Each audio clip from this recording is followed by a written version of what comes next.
Radio.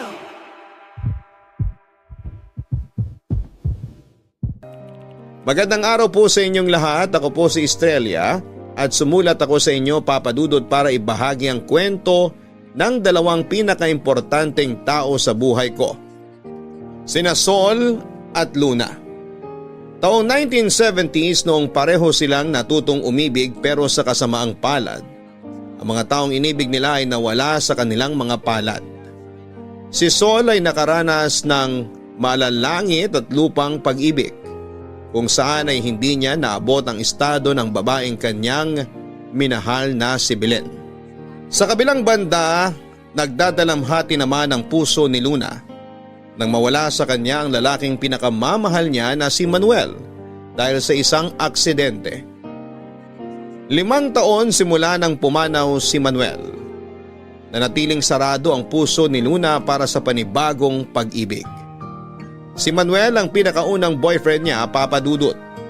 At para sa kanya noon ay wala nang makahihigit pa sa pagmamahal na ipinadama nito sa kanya.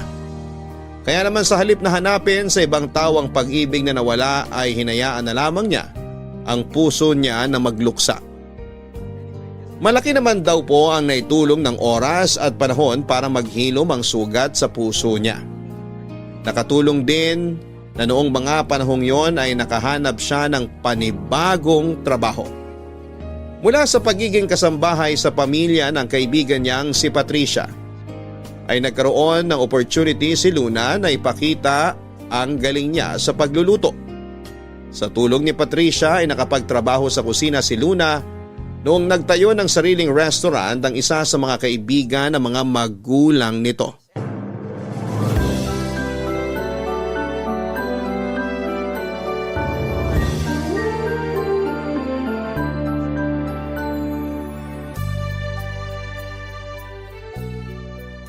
Kumusta ka naman sa bagong trabaho mo? Maayos naman. Madaming tao. Nakakapagod pero masaya. Kasi nagagawa ko yung gusto kong gawin at yun ay ang magluto. Sabi ko nga, bagay sa'yo yung trabahong yan eh. Kasi alam kong mahal na mahal mong pagluluto. Talagang kilalang kilala mo na ako, no? Oo naman. Hindi lang kaibigan ang turing ko sa'yo, kundi parang nakababatang kapatid na rin. Kilalang kilala na talaga kita. Salamat. Maswerte ako na nakilala kita. Kayo ng mga magulang mo. Malaki ang naitulong niyo sa buhay namin. Kaya habang buhay kong tatanawin ng utang na loob lahat ng mga bagay na nagawa niyo sa akin at sa pamilya ko. Walang anuman. Kung ano man ang meron ka ngayon, yun dahil karapat dapat ka sa mga biyayang natatanggap mo. Matanong ko lang, yung puso mo, kumusta naman? Maayos na. May naiwan pang bakas mula sa sugat, pero maayos na. Naghihilom na. Nakakapanghinayang ano? Huwag mo nang balikan yan. Paiiyakin mo na naman ako eh. Pasensya ka na. Hindi ko lang talaga maiwasang maalala si Manuel kasi sobrang ganda ng naging pagsasama niyo. Nakakalungkot lang na maaga siyang binawi mula sa'yo. Hindi natin hawak ang buhay natin eh. Kahit gaano pa tayo kaingat, kung yung mga tao sa paligid natin walang respeto sa buhay nila, may madadamay at madadamay talaga. Ano na kayang balita sa nakabangga sa kanila? Ang sabi may nasagasaang tao rin daw yung sasakyan habang tumatakas eh. Hindi ko alam. Simula nung nawala si Manuel, hindi ko na binalikan yung puntong yun ng buhay ko. Masakit eh. Pinilit ko na lang yun na ibaon sa limot. Hayaan na lang natin na karmang sumingil dun kung sakali mang hindi pa siya nahuhuli. Tama. Ikaw naman, kumusta ka na? Eto. Masaya na ang puso. Talaga? Sinagot mo na ba yung manliligaw mo? Oo, makulit eh. Ayaw akong tantanan. Nakakatuwa naman. Sabi ko sa iyo eh, bagay kayong dalawa. Lagi naman ganyan ang sinasabi mo. Lahat na lang ng lalaki bagay sa akin. Totoo naman kasi. Ikaw ba? May kumakatok na ba dyan sa puso mo? Naku, wala. Wala muna akong plano dyan sa pag-ibig na yan. Totoo ba? Bakit parang iba yung narinig ko sa boss mo? Bakit? Ano bang sabi? Ang bali-balita lang naman may nagpapapansin daw sa'yo dito sa trabaho. Totoo ba? Yun ba? Wala yun. Si George lang yun. Lang? Pwede siyang maging asawa mo sa hinaharap tapos nilalang mo lang? Hindi mangyayari yun. Malabong mangyari yun. Bakit naman? Kasi sarado pa tong puso ko. Hindi pa ako tumatanggap ng taong papalit sa pwesto ni Manuel. May punto ka naman pero sana wag mong hayaang nakasara yung puso mo kasi kapag nagtagal, baka makalimutan mo na kung paano magmahal. Hindi ko naman tuluyang isinasara yung posibilidad. Pero sa ngayon, hahayaan ko muna manatili dito sa puso at isip ko yung mga masasayang alaala namin ni Manuel. Kasi natatakot ako na kapag may bagong dumating sa buhay ko, baka tuluyan ko na siya makalimutan. Hindi mo siya makakalimutan. Alam mo kung bakit? Bakit? Kasi nakaukit na si Manuel sa puso mo at hindi na yun mawawala pa.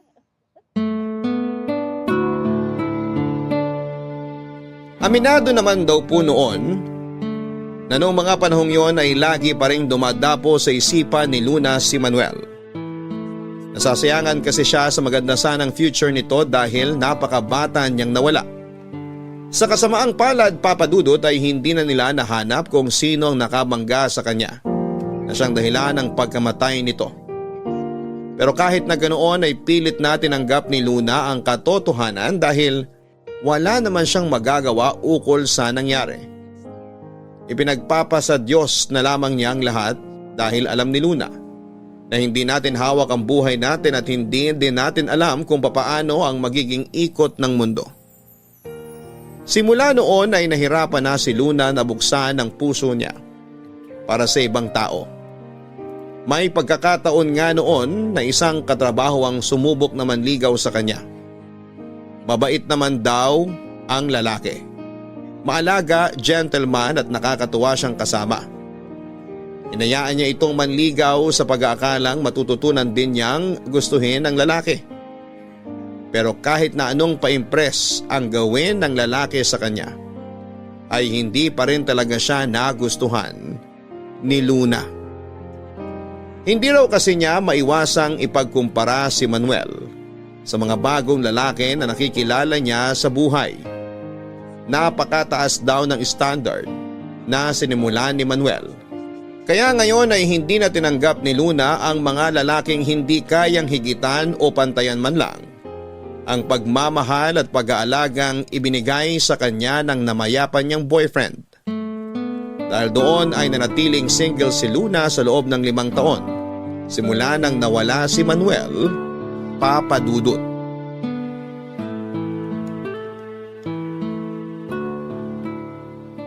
Luna! Oh, Patricia! Sandali lang, ilalagay ko lang sa supot tong in-order mong pagkain. Ay, salamat. Naubusan ako ng ulam sa bahay. Mabuti na lang naalala kita kaya dumaan na ako rito sa resto bago ako umuwi. Heto, dinagdagan ko yan para sa'yo. Salamat. Walang ganang tao ngayon ah. Wala nga Medyo matumal ang customer ngayon. Pwedeng-pwede ka makipagchismisan ngayon kung ganon. Pwede naman. Basta walang customer, pwede. Tsaka kilala ka naman ng boss ko Ano bang ichichismis mo? Ikaw ang kailangang magchismis. Ano nangyari sa manliligaw mo? Si George? Oo, George yata yung nabanggit na pangalan sa akin. Basta yung nakwento mo dati na nagbibigay motibo. Ano nangyari sa kanya? Wala nangyari. Bakit naman? Hindi ko mapilit ang puso ko Kahit nautusan ko pa to na bigyan ng pagkakataon si George, wala talaga ayaw. Kaya yon, sinabi ko na lang sa kanya yung totoo. Ano ba kasi yung pumipigil sa'yo at bakit ayaw mo pa makipagrelasyon sa ngayon? Hindi ko alam Huwag mong irasan ng pamilya mo kasi nakakapagbigay ka na sa kanila ngayon. Oo, alam ko. Kahit papano, nakakaraos na kami sa pang-araw-araw namin. At hindi na kami namomroblema kasi pati mga kapatid ko natulungan ko na sila makahanap ng trabaho. Wala nang kaso sa akin kahit nabigyan ko pa ng atensyon tong puso ko. Ganon naman pala Bakit hindi mo sinagot si George kung ganon? Ayun nga. Hindi ko lang talaga nakikita si George bilang kapareha ko sa buhay. Ano bang itsura ng George na to? Nandyan ba siya? Para makita ko nga. Huwag na. Ikaw naman, Patricia, nakakahiya. Titingnan ko lang naman. Baka hindi mo siya gusto kasi pangit siya. Hindi naman ako tumitingin sa panlabas na anyo Ano nga? Anong hindi mo gusto sa kanya? Saan banda siya bagsak? May itsura naman si George. Mabait siya. Mahilig magpatawa. Kaso, hindi ko alam. Basta, kahit gaano ko kagusto makipagrelasyon, kung ayaw talaga ng puso ko, wala na akong magagawa. Sa bagay, mahirap nga namang ipagpilitang gustuhin ang ayaw mo. Sayang. Bakit naman sayang?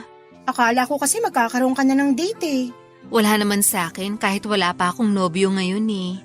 Ang gusto ko kasi, magkaroon ka ng kasama kapag dumating na yung araw na pinakahihintay ko. Anong araw naman yun? Araw ng kasal ko. Ikakasal ka na? Oo. Nag-propose na sa akin yung boyfriend ko. Talaga? Congrats! Ang bilis naman. Anong sabi nila, ma'am? Siyempre excited din sila para sa akin. Natutuwa ako para sa iyo, Patricia. Parang kailan lang nung pinag-uusapan natin yung future natin. Tapos ngayon, heto na tayo. Unti-unti na nating naaabot yung mga pangarap natin. Oo nga. Kaya dapat ikaw maghanap ka na ng date para sa kasal ko, ha? Naku, parang mahihirapan tayo dyan. Huwag kang matakot sumugal ulit. Alam kong mahirap ipusta ang puso sa isang bagay na walang kasiguruhan pero tsaka ko na makakahanap ka rin ng taong para sa'yo.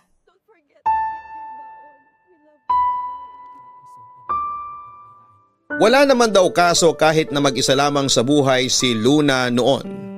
Sa katunayan, Papa Dudut ay mas nasuportahan pa niya ng maayos ang pamilya niya noon dahil iisa lang ang goal niya ng mga panahong yon. At yon ay ang makatulong sa mga magulang niya. Simulat sa Paul ay yun naman talagang naging hangarin niya, kaya malaki ang pasasalamat niya na unti-unti na niyang natutupad ang buhay na gusto niyang ipadama sa kanyang pamilya. Maganda ang trabahong pinasukan ni Luna, Papa Dudut. Maliban sa pagluluto na talaga ang passion niya, ay malaki ang pasasalamat niya dahil mabait at maalaga sa mga staff ang naging boss nito. 3 silang kusinera sa restaurant at pang-4 ang boss niya na siyang namamahala sa restaurant. Tumagal si Luna doon hanggang sa nakuha niya ang tiwala ng kanyang boss. Kalaunan ay sa kanya ibinigay ang tungkulin na mamuno sa kusina. Para kay Luna, hindi pa niya tuluyang naaabot noon ang pangarap niya sa buhay. Pero kahit papaano ay thankful na siya dahil hindi na sila katulad ng dati na isang kahig, isang tuka. Enjoy na noon si Luna sa buhay na meron siya. Hanggang sa isang araw ay biglang nagparamdam ang tadhana. Papa Dudut, patapos na noon ang taong 1975. Nang ang mundo niya at ang mundo ni Sol ay pinagtagpo sa hindi inaasahang pagkakataon. Papa Dudut, ang kwento sa akin ay pauwi na raw noon si Luna galing sa trabaho. Ginabi siya ng uwi dahil kinailangan nilang bumuo ng special menu para sa paparating na Kapaskuhan. Bilang siya na ang namumuno sa kusina ng restaurant noon, ay sa kanya nakasalalay ang mga pagkaing ihahain ng naturang restaurant. Habang naglalakad siya papunta sa sakay ng jeep, ay isang lalaki ang nakasabay niya sa kanyang pagtawid. Halatang pagod ang lalaki at parabang wala sa kanyang sarili. Nakayuko lamang ito at nakatingin sa semento na parabang napakalalim ng kanyang iniisip. Maya-maya ay bigla itong tumawid nang hindi tumitingin sa kanyang paligid. Agad napansin ni Luna ang paparating na taxi at bago pa man magkaroon ng aksidente ay hinabol ni Luna ang lalaki at sa kanya ito hinila pabalik. Dahil sa panik ay natapilok pa si Luna at nawala ng balanse. Sinubukan siyang saluhin ng lalaki pero pareho silang sumubsob sa kalsada. Mabuti na lang daw at walang tao ng mga oras na yon dahil nakakahiya raw ang eksenang yon, Papa Dudut. Namimilipit sa sakit si Luna dahil nadali ang paa nito. Agad naman siyang tinulungang bumangon ng lalaki at sinamahan siyang maupo sa malapit na waiting shed.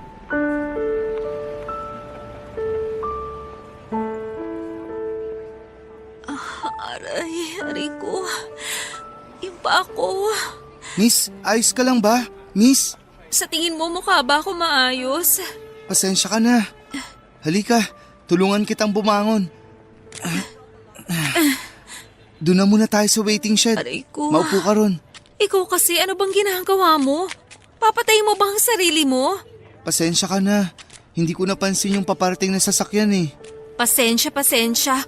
Ako patuloy yung napahamak dahil sa'yo. Pasensya na po. Hindi ko naman sinasadya eh.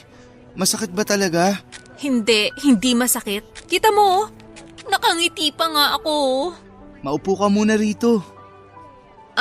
Aray, pati balakang ko tumama sa kalsada. Amin na yung paa mo. Hihilutin ko. Wag na. Baka lalo pang lumalayan kapag ginalaw mo. Magaling akong manghilot. Ako ang nagmamasahe sa mga paa ng tatay ko. Ano nangyari sa tatay mo? Ayun, hindi na makalakad. Siraulo ka, tapos hihilutin mo tong paa ko? Paano kung hindi na rin ako makalakad? Hindi naman dahil sa paghihilot ko kaya hindi na makalakad si tatay. Nabangga kasi siya kaya hindi na siya makalakad.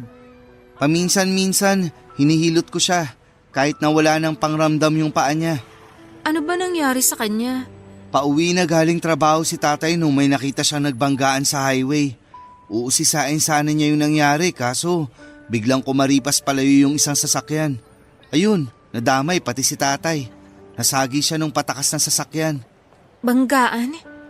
Iyan ba yung... Yung may namatay? Oo, ang balita ko, engineer daw yung binawian ng buhay. Kakilala ko yung namatay. Talaga? Oo. Dati ko siyang nobyo. Hala, ang galing. Anong magaling doon? Hindi, ang ibig kong sabihin, may connection pala tayong dalawa. Kasi yung tatay ko at nobyo mo, isa lang pala ang nakaaksidente. Ano nga magaling doon? Sorry, wala. Walang magaling sa nangyari. Heto, bebendahan ko na lang ng panyo tong paa mo. Lagyan mo na lang ng yelo pagka uwi mo para hindi mamaga. Pasensya ka na, hindi ako tumitingin sa dinadaanan ko. Wala na tayong magagawa. Nangyari na eh. Sa susunod, tumingin ka sa dinadaanan mo bago ka tumawid sa kalsada. Wala lang talaga ako sa wisyo ngayon. Alam ko naman na lahat tayo ay may pinagdadaanan. Pero wag mo naman bigyan ng problema ang pamilya mo kapag ikaw naman yung naaksidente. Alam ko, pasensya ka na talaga. Pasensya na rin sa nangyari sa boyfriend mo. Wala yun. Nga pala, wala ka bang balita sa nakaaksidente sa tatay mo at kay Manuel? Wala pa eh. Ang sabi, mayaman daw kaya hindi mahuli-huli. Baka nga nahuli na pero dahil may kaya, baka di na natin makukuha yung hustisya. Ang hirap talaga kapag wala kang laban sa mayaman.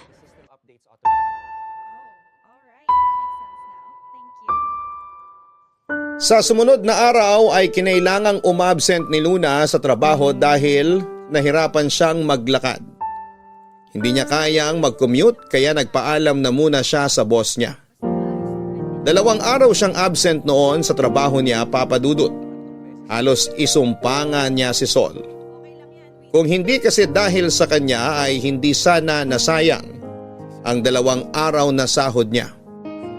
Ganon pa man ay wala na siyang nagawa at hinintay na lamang niyang maghilom ang paa niya bago siya bumalik sa kanyang pagtatrabaho. Papa Dudut, muling nagtagpo ang landas nila Luna at Sol matapos ang ilang araw. Pauwi na ulit galing sa trabaho si Luna noong bigla siyang nilapitan ni Sol para kumustahin. Kwento ni Sol na ilang araw na pala niyang inaabangan si Luna sa may waiting shed kung saan sila nagkakilalang dalawa. Nakokonsensya raw kasi siya sa ginawa niya kaya para mapanatag ang loob ay gusto niyang humingi ulit ng dispensa sa dalaga. Hindi naman nagtanim ng sama ng loob si Luna sa lalaki dahil mabilis din namang nakarecover ang paa niya. Iika-ika man ay nailalakad na niya ito ng maayos kahit papaano. Saglit na nag-usap ang dalawa at sa sumunod na araw ay nagkita ulit sila para naman maibalik ni Luna ang panyong ipinahiram sa kanya ni Sol. Nung hapon na yon ay naisipan ng dalawa na magkita sa isang kainan pagkatapos ng kanilang trabaho.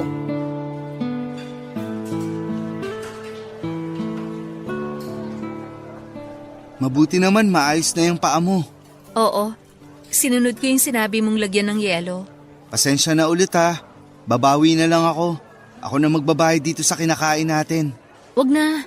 Hayaan mo na akong bumawi. Ayoko lang kasi na isipin mo na inaabuso kita. Pero sige, kung gusto mong bumawi, hahayaan kitang bumawi. Wala namang pang-aabusong nangyayari. Isipin mo na lang na ito ang kabayaran sa katanghang ginawa ko nung araw na natapilok ka. Sa bagay, 2 araw din kasi akong absent sa trabaho eh. Kaya marapat lang pala na ilibre mo ko ngayon. Ano ba kasing meron nun at parang wala ka sa sarili mo? May problema ako sa puso eh. Ha? Pero ang bata mo pa. Hindi naman literal. Akala ko naman may sakit ka sa puso. Bakit?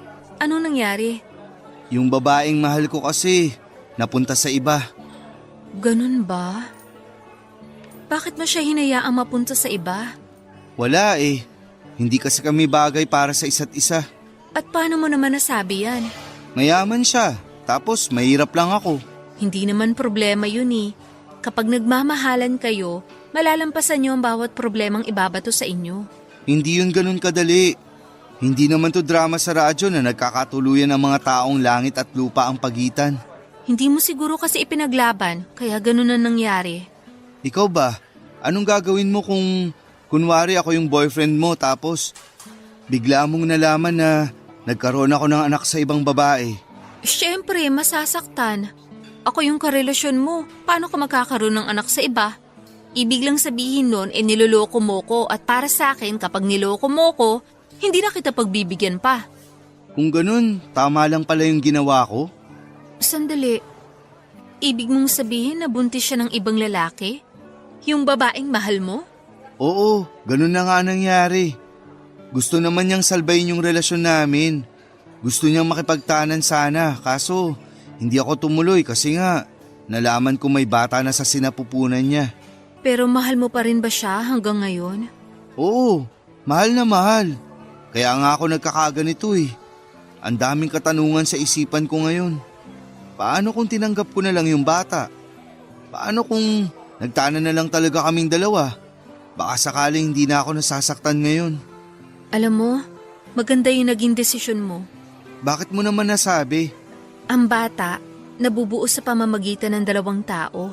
Maliban na lang kung pinuwersa yung ex mo na mukhang hindi naman base sa pagkakakwento mo. Ibig sabihin nun, hindi tapat sa'yo yung babae. Hindi rin. Alam ko na mahal ako ni Belen Pero nagkaroon siya ng anak sa ibang lalaki, tama ba? Tama, pero... Doon pa lang, tama lang ang ginawa mong desisyon. Mahirap ka, oo. Pero kahit na ganun, karapatan mo pa rin magkaroon ng karelasyon na tapat at walang halong panluloko. Maniwala ka sa akin, marami pang babae dyan. Ay, marami nga. Pero iilan lang ang katulad ni Belen. Kung ako sa'yo, kalimutan mo na yung Belen na yan. Ikaw ba? Nakalimutan mo na ba agad yung nobyo mo? Iba naman yung sa amin eh. Nawala sa akin si Manuel hindi dahil nagloko siya, kundi dahil sumakabilang buhay na siya. Pero mahal mo siya. At ganun din ako. Mahal ko si Belen. Sana maintindihan mo yun. Naiintindihan kita. Pasensya na kung masyado ako nang hihimasok. Tama naman yung mga sinabi mo. Masakit nga lang marinig ang katotohanan.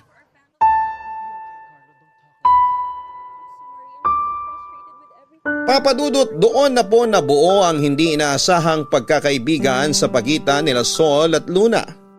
Simula noon kapag may oras sila ay naghihintayan sila sa lugar kung saan sila unang nagkita para pag-usapan ang naging araw nila. May mga pagkakataon din na lumalabas sila para magliwaliw. Unti-unti ang pagkakaibigan nilang yon ay nakabuo ng matatag na pundasyon. Sa kanilang pagsasama, papadudot, ay maraming napagtanto si Luna na pagkakahalin tulad nila ni Sol at Manuel. Tulad ni Manuel ay mabait at maalaga din si Sol. May mga bagay itong ginagawa sa kanya na dating ginagawa na sa kanya ng namayapan niyang nobyo. May tinatago rin po itong kakulitan at minsan kahit matigas ang ulo ay lagi naman siyang nauunang magpakumbaba. Kaya siguro'y mabilis na gumaan ang loob ni Luna sa binata dahil nakikita niya si Manuel dito. Tumagal ng ilang taon ang pagkakaibigan nila hanggang sa napansin ni Luna na unti-unti na palang nahuhulog ang loob niya kay Sol. Para kay Luna, si Sol ang bagong araw sa buhay niya. Mahabang panahon din kasi na wala siyang ibang ginawa kundi ang kumayod para sa pamilya. Noon lang ulit niya naramdaman kung paano maging masaya sa tulong ng ibang tao. Kaso nga lang ng panahon na yon, ay hindi pa rin nawawala sa puso ni Sol ang babaeng unang nagpatibok sa puso niya. Hanggang noong mga araw na yon ay si Belen pa rin talaga ang nakaukit sa puso niya, Papa Dudut. Alam ni Luna noon na may ibang babae pa rin nilalaman ng puso ni Sol. Ganon pa man ay nanatili pa rin siya bilang kaibigan para sa binata. May punto nga noong sinusubaybayan pa nila si Belen na parang stalker. Nung nakita ni Luna kung ano ang itsura ni Belen ay saka lang niya na-gets kung bakit hirap pa si Sol na pakawalan ang babae sa buhay niya. Sobrang ganda daw kasi ni Belen, Papa Dudut. Parang modelo ang dating, parang anghel. Parang sa kanya na ibinuhos lahat ng kagandahan sa mundo. Kaso nga lang kahit anong gawin ni Sol ay kasal na ito. May anak na si Belen at may sarili ng pamilya. Maganda na ang buhay nito kasama ang asawa niya. Masakit para kay Luna na makitang nasasaktan pa rin noon si Sol tuwing nakikita niyang masaya na si Belen sa sarili nitong buhay. Pero ang mas masakit pa para sa kanya ay nandun naman siya na pwedeng pumuno sa sugatan niyang puso. Kaso nga lang ay hindi ito makita ni Sol dahil bulag pa siya sa pagmamahal nito para kay Belen. Ang ginawa na lang ni Luna ay tinulungan niyang binata na mag-move on. Tinuruan niya si Sol kung papaano gawin at lutuin ang mga paborito niyang pagkain. Nahilig din noon sa pagkatanim si Luna kaya ibinahagi rin niya ang hobby niyang yon sa binata. Ang nakakatuwa, Papa Dudut, kahit na hindi naman daw talaga interesado si Sol sa mga ipinagagawa sa kanya noon ni Luna, ay sinasabayan pa rin niya ito. Kahit papaano ay nakatulong daw naman yon para matanggal sa isipan niya si Belen. Sa mga araw na magkasama sila ay mas lalo pang lumalim ang pagkagusto ni Luna kay Sol. Dahil wala na siyang ibang mapagsabihan tungkol sa nararamdaman niya, ay nilapitan niya ang kaibigan niyang si Patricia para magpatulong sa lumalalang pagkagusto niya para kay Sol. Patricia, may tanong ako sa'yo. Ano yun? Paano kung umiibig ka sa taong may iniibig ng iba? Anong gagawin mo? Hoy, bawal yun! Bawal mang-agaw ng pagmamayari ng iba. Hindi naman siya pagmamayari ng iba. Tsaka wala naman akong aagawin kung sakali. Ang tinatanong ko sa'yo, paano kung nahuhulog na yung loob ko sa isang tao na iba naman ang gusto? Sandali lang.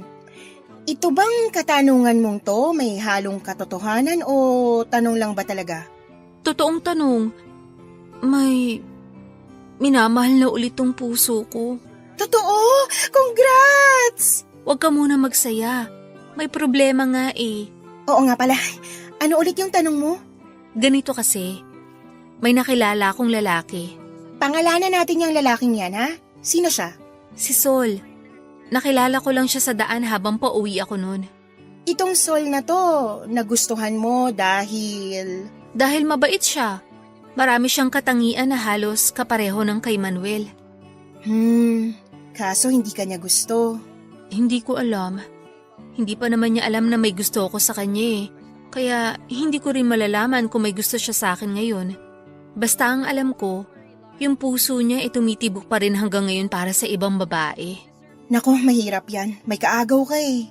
Pero yung babaeng yun kasal na sa ibang lalaki. Sandali. Naguguluhan ako. May gusto kang lalaki. Si Sol, tama? Oo. Tapos si Sol naman, may gustong ibang babae? Oo, si Belen. Gusto niya si Belen. Tapos itong si Belen may asawa na. Oo, meron na, si Frank. Pero mas nauna si Sol na nagmahal kay Belen. Pumangalawa lang si Frank. Pero si Frank ang pinili at hindi si Sol. Si Sol dapat ang pipiliin niya kaso nabuntis siya kay Frank. Kaya wala siyang ibang pagpipilian kundi ikasal kay Frank. Pero, ano nang sitwasyon ngayon? Sino-sino nang magkakasama? Sa ngayon, mag-asawa na sina Belen at Frank. Si Sol, nananatiling sawian ng puso. Tapos ikaw naman, umiibig na kay Sol. Ganun na nga. Ano sa tingin mong dapat kong gawin? Kung wala naman na palang pag-asa si Sol kay Belen, kasi sabi mo nga kasal na siya, may tsansa ka. Paano? Umamin ka sa kanya. Ayoko. Baka mamaya hindi pala niya ako gusto. Baka masira lang yung pagkakaibigan namin. Kung ayaw mong umamin, iparamdam mo na lang sa kanya yung pagmamahal mo. Hindi naman siguro siya manhid para hindi niya mapansin na nagkakagusto ka na sa kanya. Paano ko ipaparamdam? Paano ka ba magmahal? Kung ano yung ginagawa mo para sa mga taong mahal mo, gawin mo sa kanya. Kung wala pa rin mangyari, baka hindi talaga siya para sa'yo. Ganito na lang. Imbitahan mo siya sa birthday ko nang makilala ko siya. Akong gagawa ng paraan para mas mapalapit kayo sa isa't isa.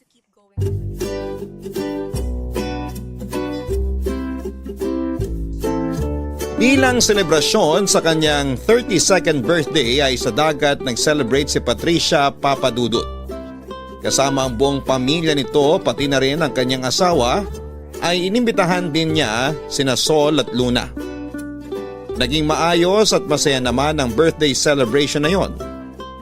Sa mga araw na nagkasama sina Sol at Luna, sa dagat ay si Patricia ang gumawa ng paraan para mas mapaglapit pa ang dalawa. Pero ang masayang araw na yon ay agad ding natapos nung isang bagyo ang hindi nila inaasahang dumating sa Pilipinas. Walang kamalay-malay noon sina Luna sa paparating na dilubyo. Bigla na lang daw noong kumulimlim at nagsimulang bumuhos ang ulan. Lumakas ang ulan na sinamahan pa ng nakakatakot na lakas ng hangin. Nung unay inakala ng lahat ng mabilis lang dadaan ang bagyo. Pero hindi nila inaasahan ang mabilis na pagbaha sa lugar na kanilang tinutuluyan. Pagsapit ng gabi ay abot bewang na ang tubig kaya nagpa-rescue na ang pamilya nila Patricia. Mabilis na lumubog ang tinutuluyan nilang bahay kaya kinailangan nila na umakyat sa bubungan. Isang rescuer naman ang agad na dumating para tulungan sila. Kaso nga lang ay hindi sila nagkasya sa rescue boat. Sa huli ay si Sol na ang nagpasyang magpaiwan dahil ayaw namang umalis ni Luna na hindi kasama si Sol ay sinamahan niya ang binata. Nangako naman ng rescuers na babalik agad sila pagkatapos nilang maihatid sa evacuation sina Patricia Papadudut.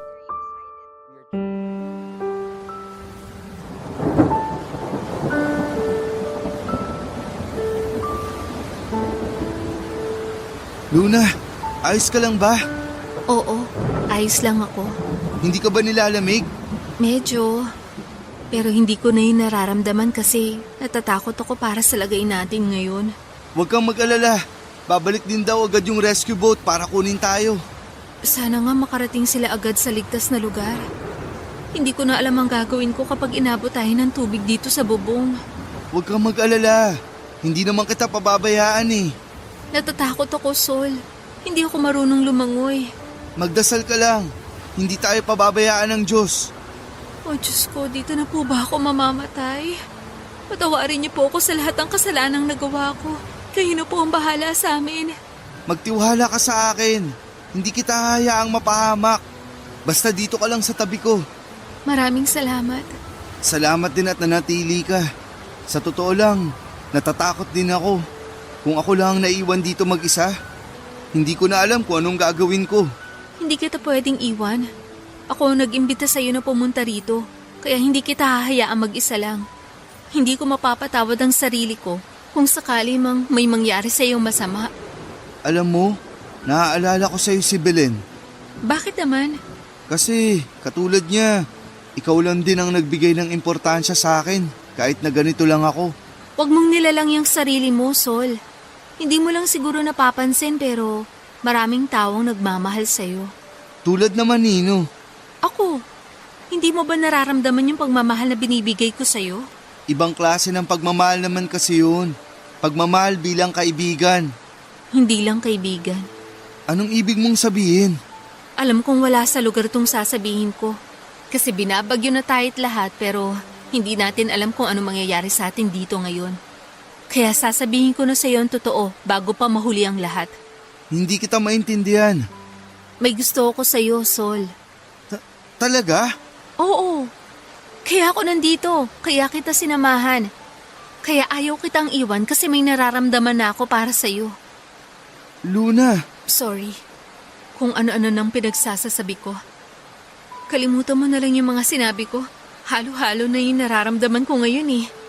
Sana bumalik na yung rescuers para ma-rescue na nila tayo. Halika rito. Tumabi ka sa akin para mawala yung takot mo kahit konti. Makakaligtas tayo dito. Hindi ko hayaang may mangyari sa atin. Salamat. Ngayong alam ko na kung ano ang totoong nararamdaman mo para sa akin. Hindi na kita pakakawalan sa tabi ko.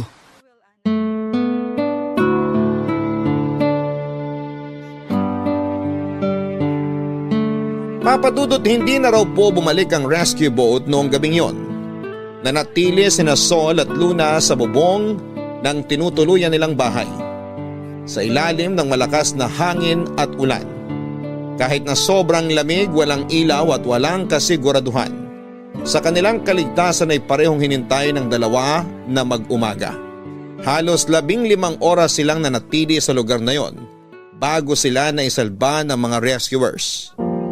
Pagkarating nila sa evacuation center ay sari-saring emosyon ang naramdaman ni Luna. Marami ang tulala, umiiyak at hindi alam ang gagawin. Agad na hinanap ni Luna sina Patricia sakalang siya nakahinga nung muli niyang nakita na safe ang dating amo niya. Kaso nga lang ay isa sa kanila ang nawawala, Papadudot. Walang iba kundi si Patricia. Doon na napansin ni Luna na may mali. Namumugto ang mata ng nanay ni Patricia samantalang hindi naman mapakali ang asawa nito sa pakikipag-usap sa mga otoridad. Saka na lamang nalaman ni Luna ang nangyari nang makausap nito ang mga dati niyang amo.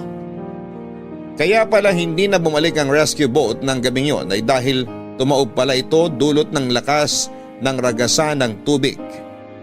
Nakaligtas naman ang mga sakay nito maliban kay Patricia na mabilis na inanod ng tubig. Papadudot October 20 nung nangyari ang bagyo. Pero October 31 na nahanap ang mga labi ni Patricia. Isa raw ang sakunang yon sa mga hinding-hindi makakalimutan nila Sol at Luna sa buong buhay nila, Papadudot. Mula sa kasiyahan ay nauwi ang pagtitipon na yon sa isang trahedya. Nawalan sila ng kaibigan pero kasabay nito ay isang realization din ang napagtanto ng dalawa sa kalagitnaan ng dilubyo. At yun ay kung gaano sila kahalaga para sa isa't isa. Pagkatapos ng nangyari, saka lang nalaman ni Luna kung gaano pala kalala ang nangyaring bagyo. Ang bagyong Kadiing ang maituturing na pinakamalakas na bagyong nanalanta sa Pilipinas ng taong yon, Papadudot. Marami ang napinsalang kabahayan, marami ang namatay at nawala at isa na nga po sa mga binawian ng buhay ng panahong yon ay si Patricia na matalik na kaibigan ni Luna. Damang-dama ko ang sakit na nararamdaman ni Luna nang ikinuwento niya sa akin ang pagkawala ng best friend niya. Napakalaki raw kasi ng naging ambag ni Patricia sa buhay ni Luna. At ang lahat ng ito ay araw-araw niyang pinagpapasalamat. Ilang araw na pinagluksa ni Luna ang pagkamatay ni Patricia at sa mga araw na mabigat ang kalooban nito ay kailanman ay hindi siya iniwan ni Sol, Papadudot.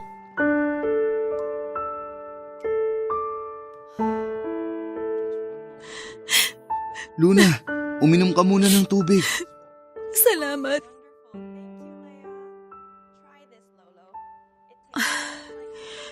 Hindi pa rin talaga naniniwala tong isipan ko na wala na si Patricia. Nakikiramay ako sa iyo sa pagkawala ng kaibigan mo. Salamat. Salamat at hindi mo ako iniwan, Sol.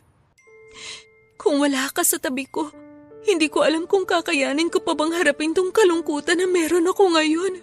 Sabi ko naman sa iyo, hindi na kita hayaang malayo sa akin. Lalo na ngayon na Nabawasan ka na naman ng mahal sa buhay. Bakit kaya ganun? Lagi na lang akong binabawian ng mahal sa buhay. Kung sino yung mga taong napapalapit sa puso ko, sila pa yung maagang nawawala. Ganito kasaklap ang buhay natin dito sa mundong to. Hindi natin alam kung hanggang kailan ang itatagal ng buhay natin. Kasi sa simula pa lang, hindi naman talaga atin to. Nakakalungkot lang isipin na hindi man lang naranasan ni Patricia ang makabuo ng pamilya. Ang tumanda. Hindi niya na makikita yung pangarap niya para sa akin na ikasal balang araw sa taong nakatakda para sa akin. Naniniwala ka ba sa kabilang buhay? Oo. Kasi yun lang naman ang tanging pinangahawakan nating mga naiwan dito. Kahit papano, nakakapagpalubag loob na isiping nasa paraiso na sila. Masaya at walang problema. Tama ka. Dun sa kabilang buhay mararanasan ni Patricia ang bagay na hindi niya nasubukan dito. Panigurado naman ako na babantayan ka pa rin niya. Makikita pa rin niya ang mga susunod na kabanata sa buhay mo. Salamat talaga sa pagsama mo sa akin. Walang anuman. Ay, Luna, yung mga bagay na nasabi mo nun sa akin nung magkasama tayo sa bubong ng tinutuluyan natin, totoo ba talaga yung mga yon? Yun ba? Kalimutan mo na yun. Wala lang ako sa wisyo nun. Ganun ba? Kasi kung totoo yung mga yon, gusto ko rin sanang kumpirmahin tong nararamdaman ko sa'yo. Anong ibig mong sabihin? Gusto sana kitang ligawan. Ha? Naisip ko na sinasayang lang natin yung oras natin sa pagtatago ng nararamdaman natin sa isa't isa. Yung nangyaring trahedya sa atin, dun ko napagtanto kung gaano kakalaga para sa akin. Dun ko napagtanto na kung ano yung nararamdaman mo para sa akin, yun din ang nararamdaman ko para sa'yo. Sol. Kaya sana, hayaan mo akong ligawan kita para mapatunayan ko sa'yo ang sinseridad ng mga sinasabi ko. Sol, totoo ba to? Oo, totoo to. Hindi ko man nasungkit ang buwan nung una akong umibig. Heto ako ngayon, susubok ulit. Kaya sana, bigyan mo ako ng pagkakataon na ipakita naman sa'yo ang pagmamahal ko. Pumapayag ako magpaligaw sa'yo. Maraming salamat, Luna. Kung nandito lang sana si Patricia, matutuwa siya sa nangyayari ngayon. Natitiyak kong nakangiti na siya ngayon sa langit. Simula ngayon, ako na ang magiging sandalan mo. Ako na ang magbibigay ng liwanag at saya sa buhay mo. Ibibigay ko sa iyo ang isang bagay na matagal nang nawala sa iyo. At yun ang muling magtiwala sa pag-ibig.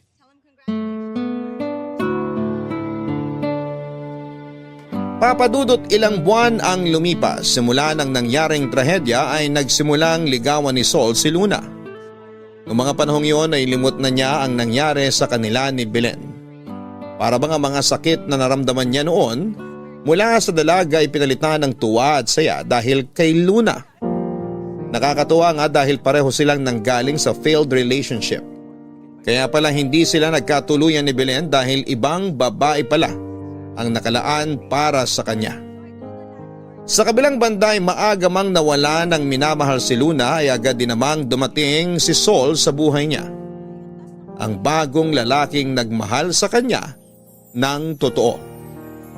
Para silang dalawang bituin mula sa kalawakan na dating nag-iisa. At walang kasama pero sila ay pinagtagpo ng tadhana at pinagsamang dalawa. Kilig na kilig ako noon, Papadudot, habang kinikwento sa akin nila Sol at Luna ang parte ng buhay nilang yon. Hindi naglaon ay sinagot din ni Luna si Sol. Si Sol na ang naging bagong kaibigan ni Luna. Siya na ang naging kasangganito sa bawat problema at naging katuwang sa bawat kasiyahang dumarating sa buhay niya. Umabot sila ng 2 taon bilang magkasintahan. Ayon kay Sol, isa daw yon sa parte ng kanyang buhay na hindi niya malilimutan. Dahil ang mga panahong yon ay kung kailan nagkaroon ng bunga ang pagmamahalan nila ni Luna.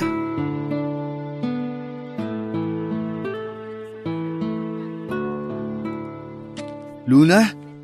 Luna, anong ginagawa mo rito sa bahay? Andyan ka na pala. Kanina pa kita hinihintay. Bakit hindi ka pumasok? Halika, pumasok muna tayo sa loob. Wag na. Dito na lang muna tayo sa labas mag-usap. Bakit? May problema ba? May gusto sana akong sabihin sa'yo. Ano yun? Sol, sa tingin ko nagdadalang tao ako ngayon. Ha? Paano mo nasabi? Nagpatingin ka ba? Oo, nagpatingin ako sa manghihilot. Ang sabi niya, may sintomas daw ako ng pagbubuntis. Ilang araw na rin akong hindi dinadatnan. Tsaka palagi ako nahihilo at nagsusuka pagkagising ko sa umaga. Totoo ba? Buntis ka talaga? Sa tingin ko, oo. Magiging tatay na ako? Hindi ka ba natatakot? Bakit naman ako matatakot? Kung ano ang nandyan sa sinapupunan mo ngayon, yan ay bunga ng pagmamahalan nating dalawa. Pero hindi pa natin kaya magkaroon ng sariling pamilya sa ngayon. Biyaya yan mula sa itaas. Kung ibinigay sa atin to ng ganito kaaga, sino ba naman tayo para questionin yun, di ba? Tsaka pareho naman tayong may trabaho. Kaya naman natin buhayin ng bata kung sakali. Ano na lang ang sasabihin ng ibang tao? Mas mauuna pa tayo magkaroon ng anak bago tayo ikasal. Kung gusto mo, magpakasal na tayo ngayon din. Saan naman tayo kukuha ng ipangkakasal natin? Pareho naman tayong walang ipon. Hindi naman natin kailangang ikasal agad sa simbahan eh. Pwede namang sa uwes. Unahan na natin yung mga taong mapanghusga. Kung may masabi man sila, ang mahalaga, legal na tayo kung sakali. Sigurado ka na ba rito? Matagal na akong sigurado sa'yo, Luna. Huwag kang matakot. Ano bang ikinababahala mo? Yung mga tsismosa? Hayaan mo silang magtsismisan. Kung ako ang tatanungin mo, handang-handa na ako maging tatay. Handa na ako maging asawa mo. Di ba nga, palagi nating sinasabi na maikli lang ang buhay? Kaya bakit pa natin patatagalin to kung pwede nang gawin ngayon? Ay, tama ka nga. Biyaya to mula sa Diyos. Hindi tayo dapat natatakot. Pero para makasiguro tayo, gusto mong samahan kitang magpatingin sa klinik? Libre ang check-up dun. Pwede ba? Oo, pwede tayong pumunta sa Biyernes. Sige, para makumpirma na ang lahat. Sabik na akong malaman kung anong magiging anak natin. Ano sa tingin mo? Babae o lalaki? Huwag ka muna magbilang ng manok na hindi pa napipisa. Hindi pa tayo sigurado na buntis nga ako. Katawan mo yan. Tiwala ako sa nararamdaman mo. Gusto mo, ipakita natin kay nanay ang tiyan mo? Sigurado ako na alam niya kung buntis ang isang babae o hindi. Kasi naranasan na niya yon. Paano kung magalit sila? Hindi sila magagalit. Mas matutuwa pa sila kaysa sa akin kapag nalaman nilang buntis ka. Sige, pero kung sakali mang buntis nga ako, wag na muna sana nating ipagkalat. Oo naman. Halika, pumasok na tayo. Alalayan na kita. Salamat. Sana babae. Babae ang gusto mo? Ako naman gusto ko ng lalaki. Abangan na lang natin sa susunod na 9 na buwan.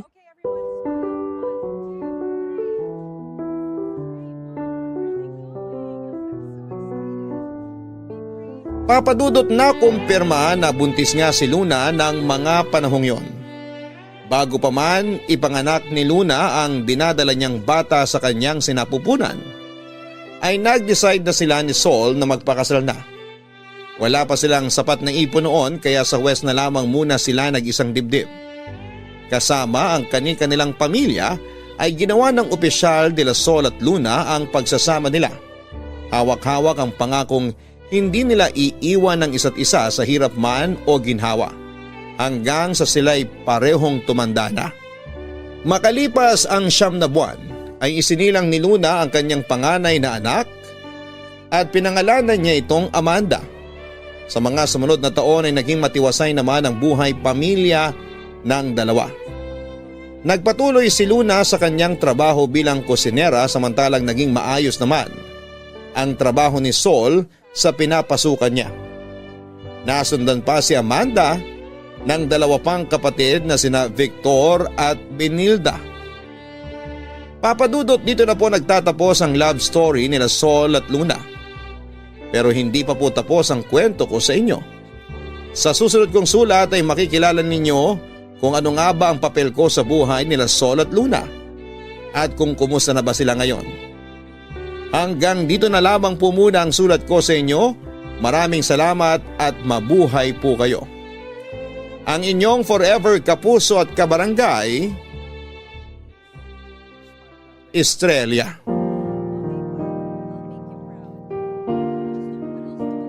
May mga bagay talagang sadyang hindi nakalaan para sa atin, pero wag sana tayong panghinaan ng loob. Dahil pagkatapos ng mga kabiguan ay sigurado akong susundan ito ng mga bagay na matagal nang nakaplanong mapa sa atin. Magtiwala lang tayo sa plano ng Panginoon. Dahil ang mga planong inihanda niya para sa atin ang siya talagang nakatakdang mapapa sa atin. Magandang araw po sa inyo, ako po si Estrella. At sa mga nakaraang araw ay binahagi ko po sa inyo ang kwento ni Sol at Luna, ang dalawang pinakaimportanteng tao sa buhay ko. Taong 1970s noong unang nagkakilala sina Sol at Luna, na noon ay parehong sawi sa pag-ibig. Naging magkaibigan sila, nagkamabutihan at kalaunan ay pumasok sa isang relasyon. Ang pagsasamang nabuo sa pagitan nila ay nakabuo ng isang masayang pamilya na punong-puno ng pagmamahal. 1983 noong pinanganak ni Luna ang kanilang bunso na si Benilda. Tatlo ang naging anak nila Sol at Luna Papadudut. Sina Amanda, Victor at Benilda na kahit papaano ay napalaki nilang mag-asawa sa pamamagitan ng hirap at tiyaga. Kinailangang tumigil noon ni Luna sa trabaho para mabantayan ang kanyang mga anak na noon ay puro bata pa. Si Sol ang kumayod para sa kanilang pamilya ng ilang taon. Kahit naman papaano ay hindi man mayaman ay hindi nagkulang sina Sol at Luna sa pag-aalaga sa kanilang mga anak. Pareho silang lumaki sa hirap kaya naman ayaw daw nilang iparanas sa mga anak nila ang kasalatan sa buhay na pareho nilang pinagdaanan noon. Ipinangako nila sa isa't isa na magpupursige silang dalawa para buhayin at ibigay ang mga pangangailangan ng kanilang pamilya, sa hirap man o sa ginhawa.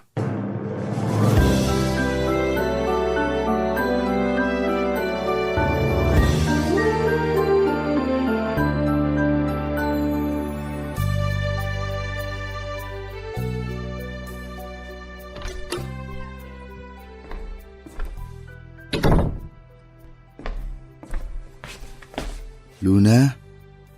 Luna, gumising ka na dyan. Nandito ka na pala. Anong oras na? Mag-aalas 10 na. Bakit dito ka pa sa sala natulog? Hinihintay kasi kita. Hindi ko na malaya na nakatulog na pala ako. Yung mga bata, Kanina pa sila tulog. Bakit ngayon ka lang umuwi? nag-imbita yung mga katrabaho ko na kumain sa labas. Ayun, nagkaaya ang uminom. Napasabak ako nang wala sa oras. Kaya pala amoy alak ka? Hindi naman ako masyadong naglasing. Bakit pala kayo kumain sa labas? May nag-birthday ba? Wala naman, pero may maganda akong balita sa'yo. Ano yun? Napromote ako. Talaga? Oo. Kanina lang ako sinabihan. Hindi ko alam na 1 buwan na pala nila kaming sinusubaybayan. Yung boss namin sa factory, nung 1 buwan pa pala nagpasa ng resignation letter niya. Ako yung napili niyang pumalit sa kanya. Kasi ako raw yung marami ng pinagdaanan sa trabaho. Nakakatuwa naman. Congratulations, Sol. Salamat. Nakakaiya naman kung di ko pagbigyan yung mga katrabaho ko kaya lumabas na kami. May rason naman pala kung bakit ka ginabi. Marapat lang din na magdiwang ka. Alam ko kung gaano ang pagod mo sa trabaho. Kaya masaya ako na sa wakas. Napansinan nila ang pagiging tapat mo sa trabaho. Kaya nga eh. Nagulat din ako pero salamat talaga sa Diyos at ako yung pinili nila. Dahil dyan ipagluluto kita. Gusto mo pa bang kumain? Wag na. Bukas na lang para sabay-sabay tayo ng mga bata. O sige, Tara na, matulog na tayo. sandali lang. May sasabihin pala ako sa'yo. Ano yun? Napag-isip-isip ko lang. paano kung magtrabaho na kaya ulit ako? Paano yung mga bata? Hindi ko naman sila iiwan. Dito ako sa bahay magtatrabaho. Paano mo gagawin yun? Magluluto ako ng mga ulam na pwede nating ibenta sa mga kapitbahay natin.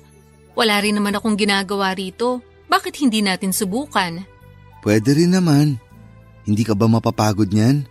Ikaw na nga ang naglilinis dito sa bahay, nag-aalaga sa mga bata.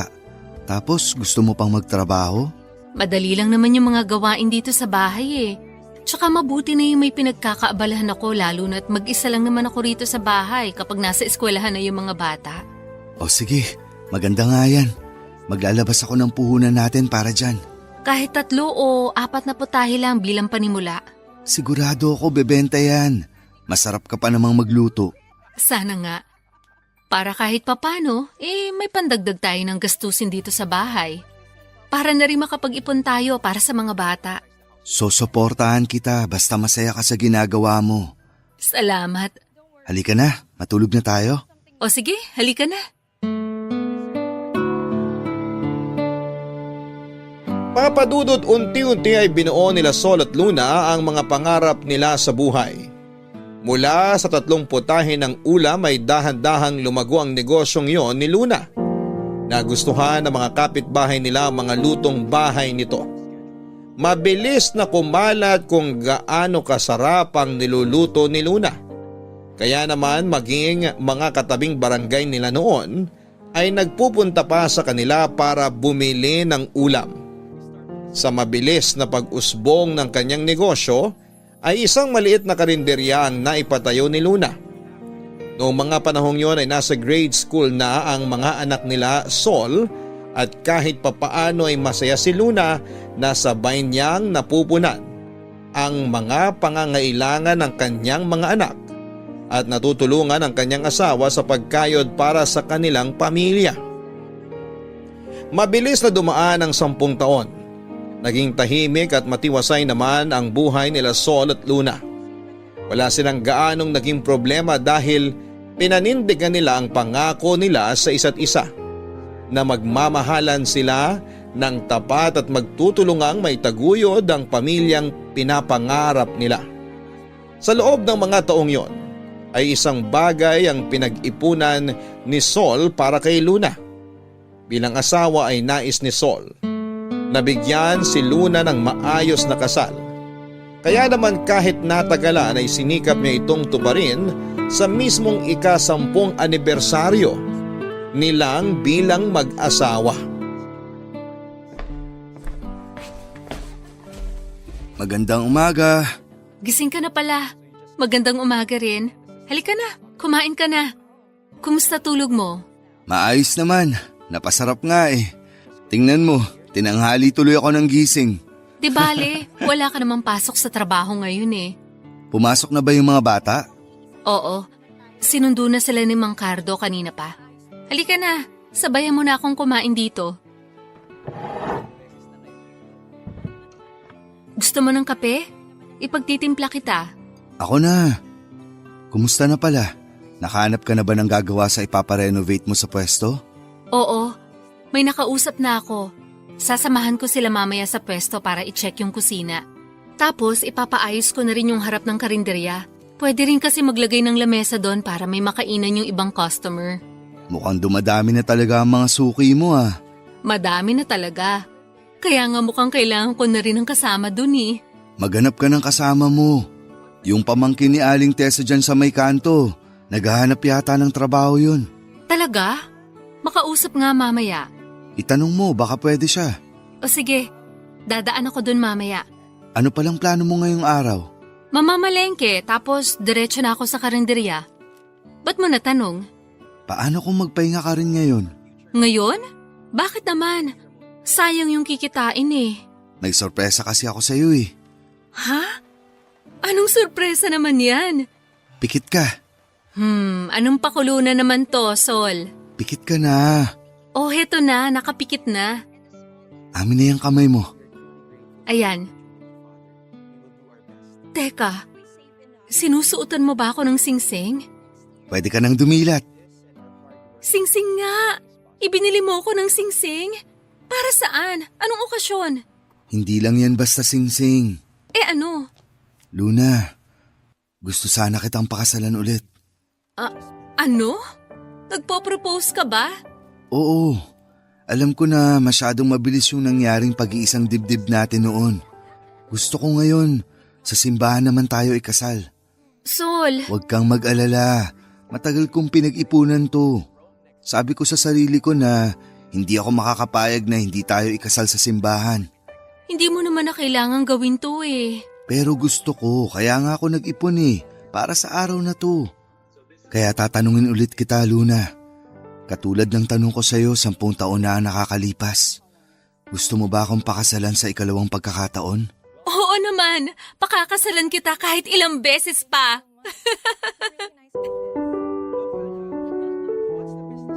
Kung ano ang kilig na naramdaman ni Luna noong sinagot niya si Sol noong mga bata pa lamang sila, ay ganoon pa rin daw ang kilig na naramdaman ni Luna noong hiningi ni Sol ang mga kamay nito para magpakasal sa ikalawang pagkakataon.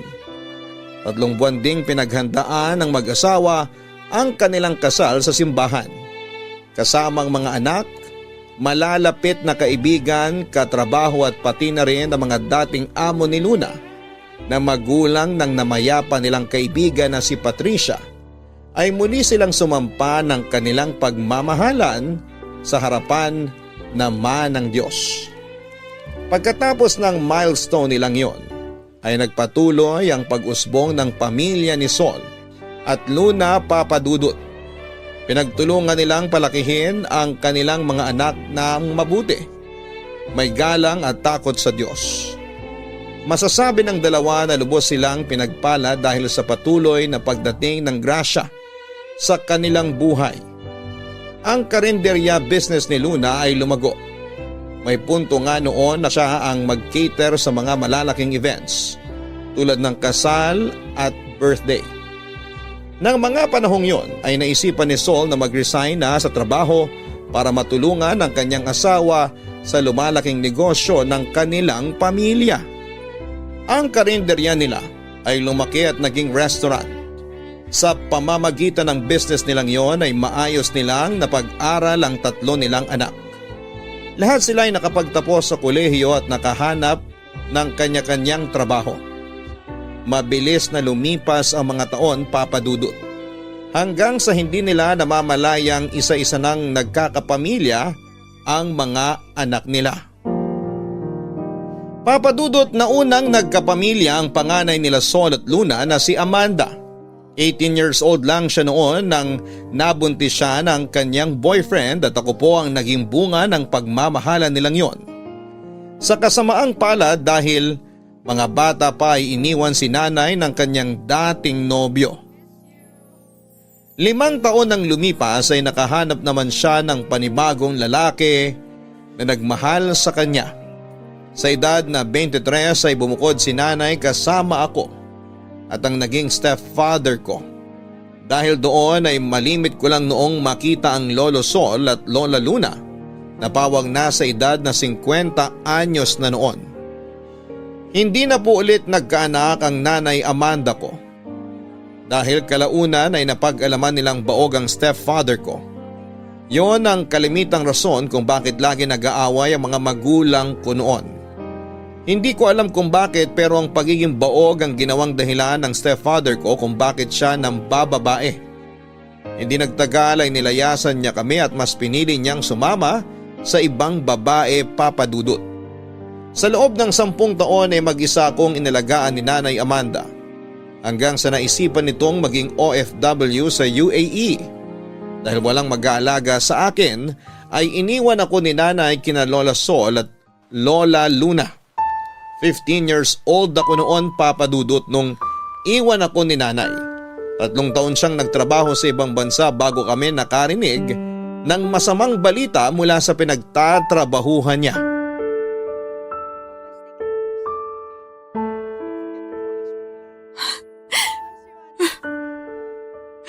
Sol, nakausap mo na ba yung employer ni Amanda? Oo, kakatawag lang nila sa akin. Anong sabi? Kailan makakauwi ang anak ko? Inaayos na raw nila yung mga papeles. Iuwi nila ang mga labi ni Amanda agad-agad kapag na-approve na nila ang lahat. Ay, Diyos ko! Ang anak ko! Ano ba kasi nangyari sa kanya? Ang kwento ng employer niya, nadulas daw siya sa hagdan habang naglilinis. Maayos naman daw siyang bumangon. Hindi naman nabagok o kung ano. Tapos pagkalipas ng ilang minuto, bigla na lang siyang nawala ng malay. Inatake na pala sa puso. Wala ba siyang kasama doon? Dapat itinakbo agad siya sa ospital. Yun naman daw ang ginawa nila. Kaso hindi na raw siya nakaabot sa ospital ng buhay. Ang bata pa niya, Sol. Ang hirap tanggapin. Kalmahin mo muna ang sarili mo. Baka mamaya ay may mangyari din sa'yo kapag hindi ka huminahon. Namatay yung anak natin. Paano ako kakalma? Saka lang ako kakalma kapag nahagkan ko na ulit siya.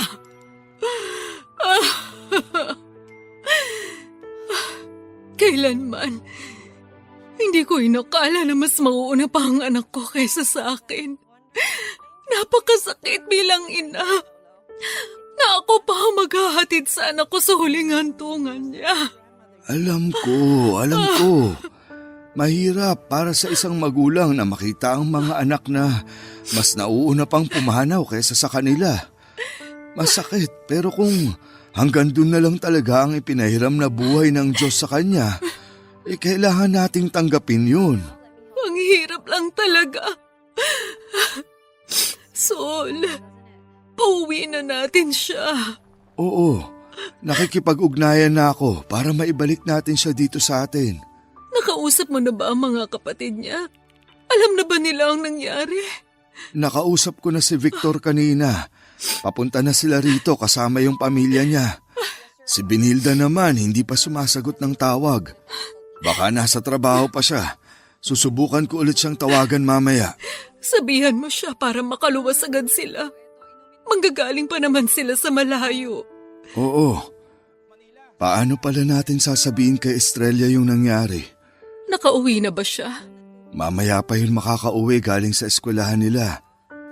Mga alas 5 na siguro yun makakauwi. Tatawagan ko na rin ba siya? Huwag muna. Hayaan mo muna siya makauwi. Mas magandang malaman niyang balita ng personal. Baka mamaya, kung ano pa mangyari sa kanya sa daan kapag sinabi natin sa kanya na wala na ang nanay niya. O sige, sino ang kakausap sa kanya? Ako na ba? Ikaw na lang. Mas matibay ka. Hindi ko kayang sabihin sa apo natin na nangyari. Iniisip ko pa lang. Naiiyak na naman ako. Sige, ako na lang ang haharap sa kanya pagka uwi niya. Naaawa na talaga ako sa batang yun. 2 beses na iniwan ng tatay. Nalayo sa nanay. Tapos ganito pa ang mangyayari. Nandito naman tayo para sumalo sa kanya eh. Hindi naman natin siya pababayaan. Alam ko naman yun. Nalulungkot lang ako para sa kanya kasi napakabata pa niya para makaranas ng ganitong buhay. Napakabait niyang bata para dumaan sa ganitong klase ng pasakit. Kaya kailangan nating magpakatatag para sa apo natin. Iparamdam natin sa kanya na kahit ganoon man ang kinahantungan ng lahat, nandito tayo na masasandalan niya. Palagi lang tayong nandito na pwede niyang matakbuhan.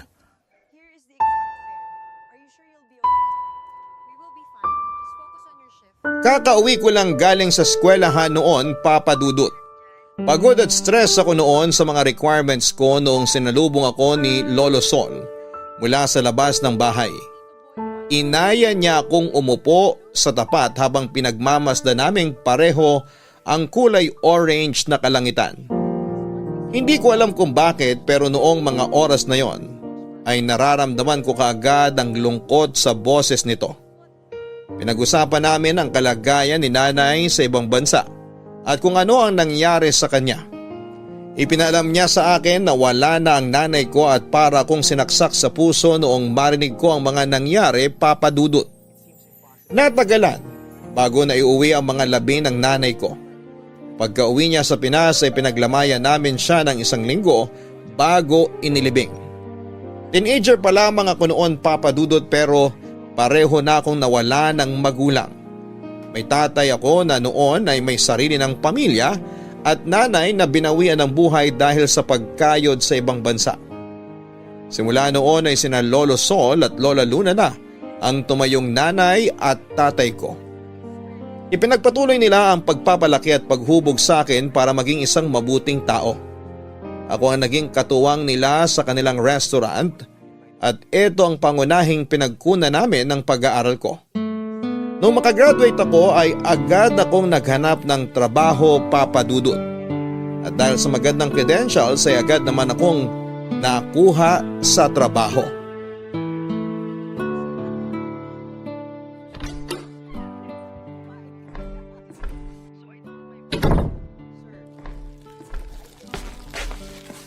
Nandito na po ako. Oh, Apo, kumusta ang lakad mo? Mano po, Lola? Maayos naman po. May good news po ko sa inyo.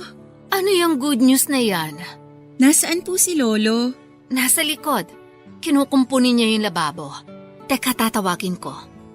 Sol! Sol, halika rito! May balita raw sa atin si Estrella. Ano ka mo? Tinatawag mo ba ako? Ang sabi ko, magpunta ka rito. Kasi may ibabalita sa atin tong apo mo. Nandiyan na ba si Estrella? Sandali, papunta na ako dyan.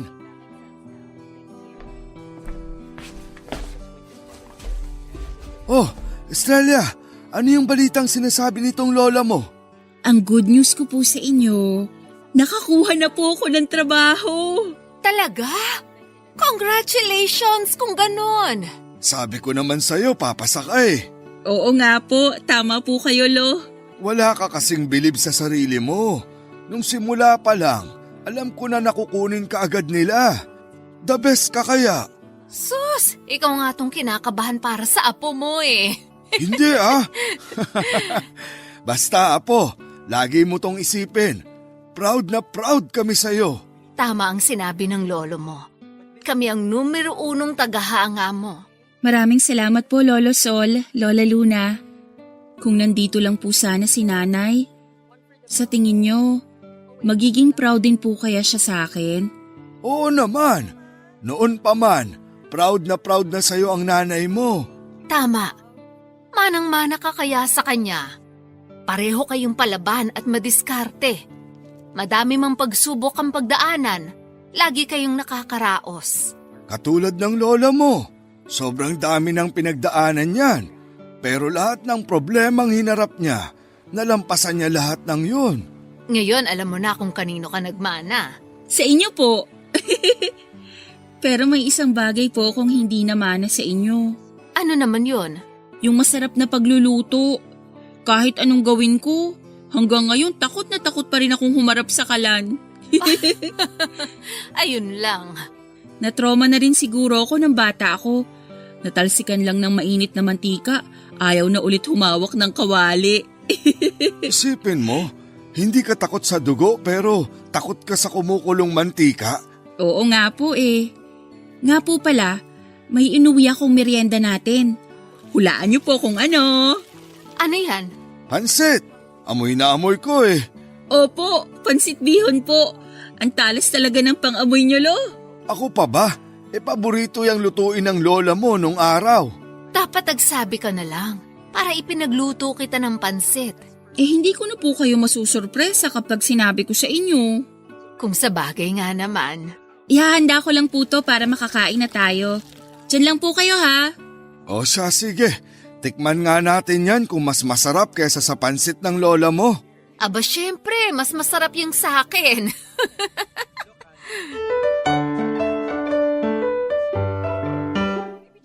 Maaga man akong nawala ng mga magulang ay sobrang thankful pa rin ako, Papa Dudut, na nandyan sina Lolo Sol at Lola Luna na sumalo sa akin. Ginabayan nila ako at tinulungang abutin ang mga pangarap ko. Gusto ko noon na bago pa man maubos ang oras nila sa mundong ito, ay makabawi man lamang ako sa kanila. Napapansin ko kasi na habang tumatanda sina Lolo Sol at Lola Luna, ay dumadami na rin ang mga nararamdaman nila sa katawan nila. Isang rason kung bakit mas pinili kong maging nurse ay para ako naman ang mag-alaga sa kanilang dalawa pagdating ng panahon. Pagsapit ng taong 2020 ay doon na po nagbago ang lahat. Sa hindi inaasahan ay nag-lockdown ang buong mundo at bilang frontliner ay nalayo ako kina Lolo Sol at Lola Luna. Yun na siguro ang pinakamahabang panahon na hindi ko sila nakitang pareho.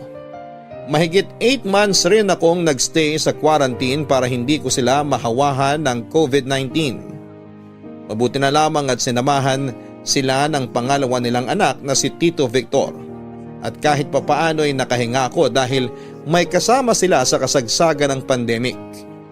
Yun nga lang papadudot sa hindi malamang dahilan ay biglang nahawahan noon ng virus si Lolo Sol.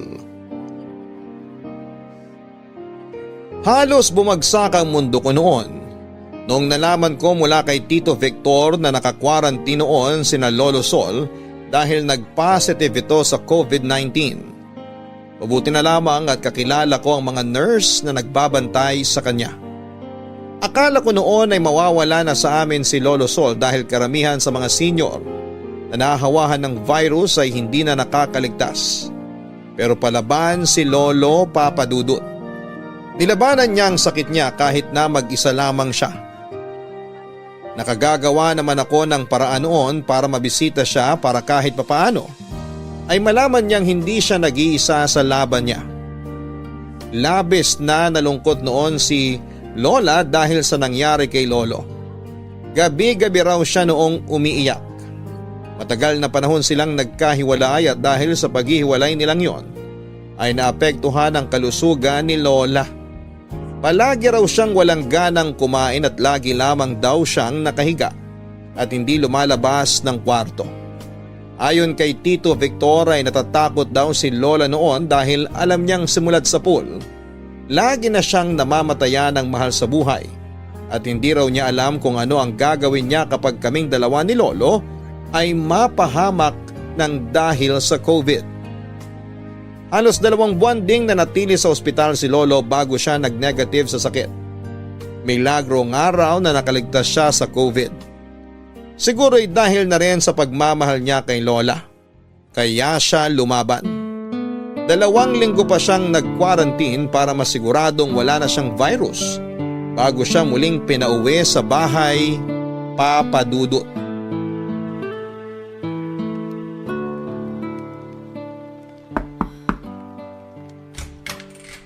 Lo, good morning! Oh, Apo, nandito ka pala. Mano po? Kumusta na po kayo? Maayos naman na ako. Bakit ka nandito? Wala ka bang trabaho ngayon? Wala po. Ako po ang naglakad ng results nyo. Oh, ano raw ang sabi? Makakauwi na ba ako? Negative na po, Lo. Pwedeng-pwede na kayong makauwi. Mabuti naman. Isang araw pa talaga mababaliw na ako sa kwartong to. Wala na akong ibang ginawa kundi magmuni-muni buong araw Protocol po kasi Kailangan makasiguro na wala na talaga kayong virus bago kayo pauwiin. Kung paano ko ba kasi nakuha yung sakit na yan, hindi naman ako lumalabas. Yun nga po ang nakakatakot sa COVID Hindi natin alam kung paano natin nakukuha. Baka siguro yung mga groceries na naiuwi ni Tito Victor, pwedeng may droplets ng taong may sakit. Baka nabahing sila o umubo, tapos na-transfer sa mga bagay-bagay. Basta, huwag nyo na pong isipin yun.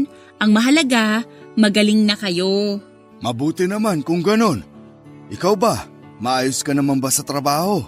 Nakakapagod, nakakadrain, pero kailangan magtrabaho Halos 24 hours na kami nagtatrabaho sa dami ng mga apektado ng sakit na to. Mag-ingat ka. Inumin mo rin yung mga vitamins na ipinapainom sa akin. Ang sabi ng nurse na nagbabantay sa akin, lagi ka raw maghugas ng kamay. Opo, huwag po kayong mag-alala. Alagang-alaga naman po kami sa ospital. Kahit napagod kami, marami pong binibigay sa aming vitamins, alcohol at kung ano-ano pa. Kumakain ka naman ba? Parang pumayat ka. Kumakain naman po ako. Alagaan mo yung kalusugan mo. Sobrang hirap magkasakit. Opo. Ikaw ba ang maghahatid sa akin sa bahay? Hindi po, tinawagan ko na po si Tito Victor. Siya po ang magsusundo sa inyo. On the way na po siya. Yung lola mo, kasama ba siya sa magsusundo? Naku, hindi po. Mahirap palabasin si Lola ngayon. Baka siya pang sumunod na mahawaan. Basta po, kapag nakauwi na kayo, wag na muna kayong labas ng labas ha. Nag-aalala ako sa lola mong yun eh. Ang hirap daw pakainin. Matigas ang ulo. Namimiss na daw po kasi kayo eh. Araw-araw daw siyang nag-aalala sa kalagayan nyo. Hindi naman ako makatawag mula rito kasi ang hina ng signal. Oo nga po eh. Kaya bumawi na lang po kayo kay Lola pagka-uwi ninyo. Si Tito Victor po tumatawag. Sandali lang po ha. O sige. Hello Tito? Nandito na po kayo? Sige po, bababa na kami ni Lolo. Lo, nandito na yung sundo nyo. Ready na ba lahat ng gamit nyo? Oo, kaninang umaga pa nakaayos ang lahat. Sige, tara na po nang makauwi na kayo. Amin na po yan, ako na pong magbubuhat ng gamit ninyo. Salamat. Ikumusta nyo na lang po ako kay Lola. Sabihin nyo sa kanya na kumain siya ng marami at mag-take din ng vitamins ha. Makakarating. Ikaw ba? Kailan ka makakauwi? Wala pa pong kasiguruhan eh. Ayoko rin naman pong pauwi-uwi galing sa ospital kasi mas lalong risky. Konting antay na lang po, malalampasan din natin to. Sana nga maawa na ang Diyos sa atin. Halika na po. O sige.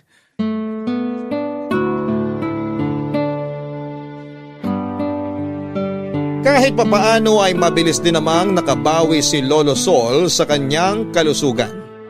Doble kayod ako noon Papa Dudut para mabantayan sina Lolo at Lola at para hindi na maulit ang nangyari. Kung noon ay nakabalik na sa dati si Lolo, si Lola naman ay kapansin-pansin ang pagbabago nito. Bumaba ang timbang niya at nag-iba na ang pakikitungo niya sa mga tao. Para bang malaki ang naging epekto ng paghihiwalay nila ni Lolo dahil sa mga nangyari. Naging makakalimutin si Lola Luna Papa Dudut dahil siguro ilang buwan din siyang nanatili sa bahay at walang masyadong nakakausap. Nagsara ang restaurant nila kaya wala din siyang pinagkakabalahan ng mahabang panahon. Ang malala ay nawalay pa sa kanya si Lolo noon kaya siguro ay maraming nabago sa kalusugan ni Lola. Nung una mga simpleng bagay lamang ang nakakalimutan nito. May pagkakataon noon na sa halip na suka ang ilagay sa niluluto niya ay toyo ang naibubuhos nito. May panahon din na lagi siyang nakakawala ng gamit o di kaya ay nagsasaing siya nang wala sa oras. Papa Dudut mas lumala pa ang sitwasyon ni Lola Luna. Sa puntong minsan ay nakakalimutan na niya ang mga pangalan namin. Akala namin noon ay humihina na ang memorya niya dahil tumatanda na ito pero nung ipatingin namin siya sa doktor ay napag-alaman naming meron na pala siyang demensya. Si Lola Papa Dudut. Sol! Sol, nasan ka? Tulungan niyo naman ako! Nasaan na ba kayo, Sol? Lola? Lola, nandito na po ako. Ano pong ginagawa niyo dito sa likod bahay? Tulungan mo ko. Hindi ko alam kung nasan yung bahay namin. Hindi ako makauwi. Nandito po kayo sa bahay, Lola. Hindi! Hindi ito yung bahay namin eh. Anong nangyari? Sino yung sumisigaw? Si Lola po. Sol, nandyan ka lang pala. Saan ka ba nagpunta? Kanina pa kita hinahanap. Mag-isa lang ako rito. Nandun ako sa harap ng bahay. May inaayos ako. Anong ginagawa mo rito sa likod? Hinahanap ko yung kubeta. Hindi ko alam kung nasaan. Lola, kung kailangan niyo po ng tulong, tawagin niyo po kami para masamahan ka namin. Nasa loob po yung CR. Samahan ko na po kayo. Ayokong pumasok dyan. Bakit po? Alam mo ba kung kaninong bahay yan? Baka mamaya magalit pa yung may-ari. Lola, bahay po natin to. Dito po kayo nakatira. Hindi ganitong bahay namin. Bahay natin to, Luna. Halika na sa loob. Ako na ang sasama sa'yo. Hindi natin to bahay. Bakit ba mas magaling pa kayo sa akin? Halika na, Sol. Umuwi na tayo. Lola, sa tingin niyo po, nasaan po ba kayo ngayon? Aba, malay ko. Nagising na lang ako na nandito ako. Nasaan na ba tayo? Nandito nga tayo sa bahay. Bahay mo to. Tayo ang nagpatayo nito. Hindi mo na ba maalala? Ako ba'y pinaglololoko mo, Sol? Paano tayo magkakabahay ng ganito kalaki? Mahirap lang tayo. Pinag-ipunan natin tong bahay na to. Tayo mismo ang nagpatayo nito para sa mga anak natin. Sandali. Nasaan na pala yung mga anak natin? Nasaan na si Amanda? Si Victor baka lumabas na naman yun ng bahay, ah? Lo, uminom na po ba siya ng gamot? Hindi pa. Mamaya pa dapat siya iinom. Lumalala na yata yung demensya ni Lola. Hindi na niya maalala na dito siya nakatira. Teka, sandali. Anong ginagawa mo, Luna? Iihi ako. Kanina pa ako naiihi eh. Huwag ka dyan. Nasa loob yung... Hayaan niyo na lang po. Ako na lang pong maglilinis nito mamaya. La, okay na po ba? Kung tapos na kayo, pumasok na po tayo sa loob. Sino ba kasi ang may-ari ng bahay na to? Bakit tayo nandito?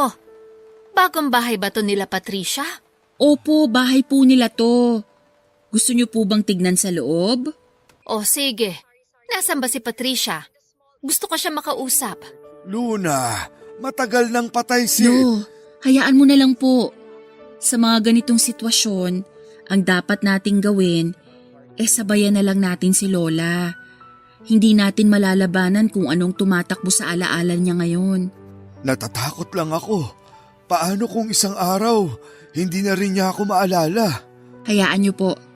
Babalik din po ang mga alaala niya kapag nakainom na siya ng gamot niya. Ano la?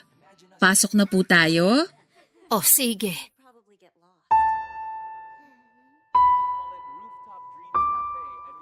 Hanggang ngayon ay wala pa ring lunas para sa demensya, Papa Dudut.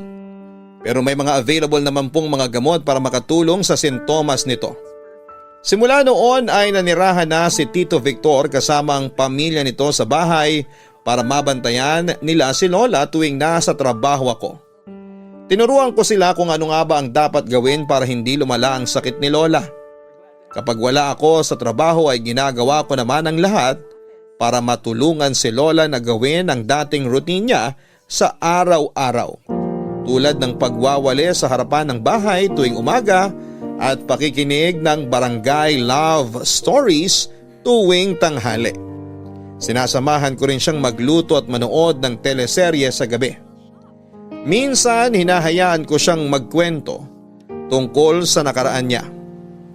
Paborito niyang ibinabahagi sa akin ang mga araw na magkasama sila ni Lolo Sol. Naikwento rin niya sa akin ang first love niyang si Manuel at ang best friend niyang si Patricia na pareho nang sumakabilang buhay. Hindi rin siya iniwan ni Lolo Sol na laging nasa tabi niya saan man ito magpunta. Sa loob ng sumunod na 3 taon ay hindi na namin napigilan pa ang paglala ng sakit ni Lola. Pero kahit ganoon ay sinika pa rin namin siyang bigyan ng komportable, tahimik at masayang buhay, Papa Dudut. Papa Dudut, taong 2023 na siguro ang isa sa mga pinakamalalang taon para sa akin. Nang mga oras na ito ay hindi na makalabas ng kwarto si Lola. Hindi na niya kami kilala noon. Nakahiga na lamang siya sa kama at palagi nakatitig sa kisame ng kanyang kwarto.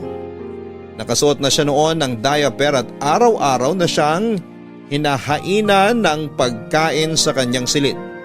Kahit ganoon ay nanatili si Lolo Sol sa tabi ni Lola. Doon na sila mismo sa loob ng kwarto sabay na kumakain. Kahit na hindi siya maalala nito ay araw-araw na ikinekwento ni Lolo kay Lola kung paano ang naging buhay nila noong malakas pa sila.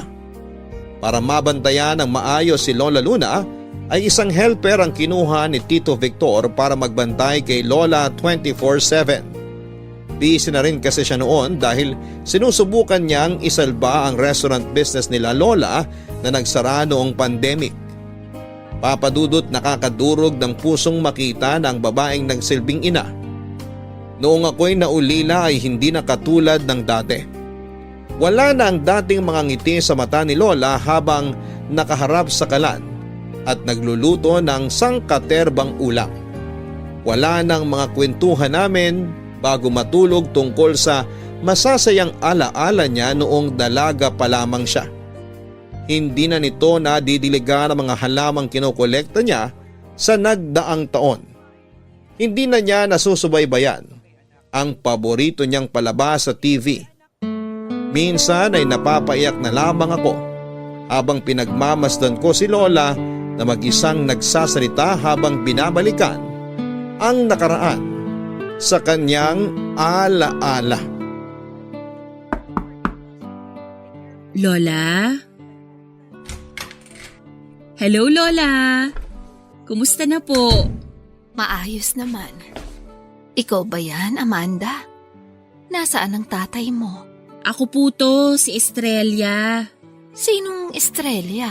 Ako po yung apo nyo, yung anak ni Amanda. May anak na si Amanda? Kailan pa? Matagal na po. Halika, tulungan ko na po kayong bumangon. Kaya niyo po bang umupo? Sige. Aray ko, alalayan mo ko, iha. Kasi masakit na tong likod ko. Sumandal na lang po kayo rito sa unan. Papalitan ko lang po tong diaper nyo ha. Tapos pupunasan ko po kayo ng maligamgam na tubig. Nasaan ba si Sol? Nagluluto po ng hapunan. Gutom na po ba kayo? Oo Ano bang ulam? Nagluluto po si Lolo ngayon ng pork and beans. Antayin nyo na lang po. Dadalhin niya po dito yung pagkain tapos sabay-sabay po tayong kakain. Ikaw na ba yan, Apo? Ang laki mo na pala. Naaalala nyo na po ako? Oo naman. Bakit naman kita makakalimutan? Kamukhang-kamukha mo ang nanay mo. Pareho kayong maganda. Sa'yo po kami nagmana ng ganda eh. Sayang, hindi mo naabutan si Patricia at Manuel kanina. Naipakilala sana kita sa kanila. Sino po? Si Patricia, yung kaibigan ko. Tsaka si Manuel na manliligaw ko. Lola, si Patricia po at saka si Manuel, matagal na po silang patay. Anong pinagsasasabi mong bata ka? Matakot ka nga sa lumalabas dyan sa bunganga mo. Kumato ka sa kahoy at baka magkatotoo pa yan. Paano sila patay? Kausap ko lang sila kanina. Teka, nasaan na nga ba sila? Hindi man lang sila nagpaalam sa akin. Ano po bang pinag-uusapan niyo, Lola? Nangumusta lang sa akin si Patricia. Namimiss na daw niya ako eh. Hindi ko alam kung saan yun nagpunta at ang tagal niyang hindi nagpakita sa akin. Mabuti naman po at maayos pa rin ang lagay nila ngayon. Oo, wala silang ipinagbago. Pareho sila ni Manuel na hindi tumanda. Nakakatuwa nga eh. Parang ngayon lang ulit kami nagkita-kita. Si Lolo Sol po ba? Naaalala niyo pa siya? Oo naman. Bakit ko siya makakalimutan? Asawa ko yun. Opo, tama po kayo. Asawa niyo po si Lolo Sol. Nasaan na nga ba siya? Gusto niyo po tawagin ko siya? Nandyan na po pala siya. Gutom na ba ang lahat? Nandito na ang pagkain. Saan ka ba nang galing? Kanina pa kita hinihintay rito. Dalian mo na makapunta na ako sa karinderya. Baka hinihintay na ako ng mga suki ko ron. O sige, kumain na tayo. Estrella, ihanda mo na tong pagkain ng lola mo. Sige po. Lo, ang saya ko ngayon. Alam niyo po kung bakit? Bakit? Kasi po, naalala na ako ni Lola. Tinawag niya akong apo. Mawala ka man sa isipan niya. Tsak ako na kailanman, hinding-hindi ka mawawala sa puso ng lola mo. Halika na, kumain na tayo. Huwag ka nang umiyak dyan. Paiiyakin mo rin ako eh.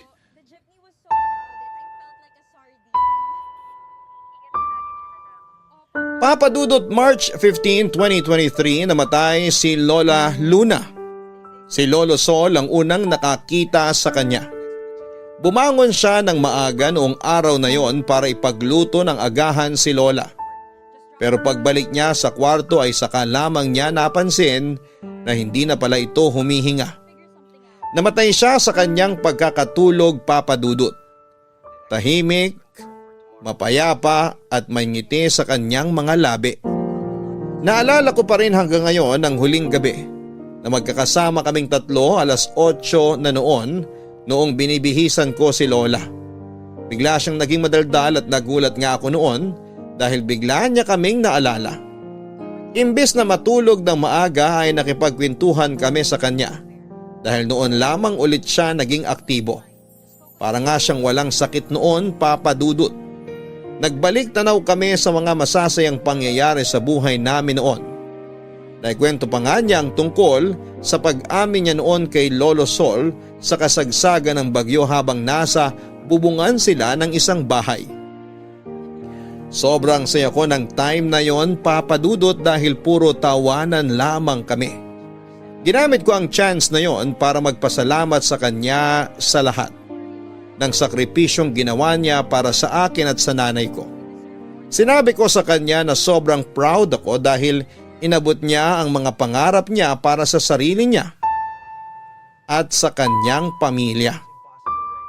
Pumikit siya ng gabing yon na masaya at may ngiti sa mga labi hanggang sa hindi na po siya dumilat, Papa Dudut.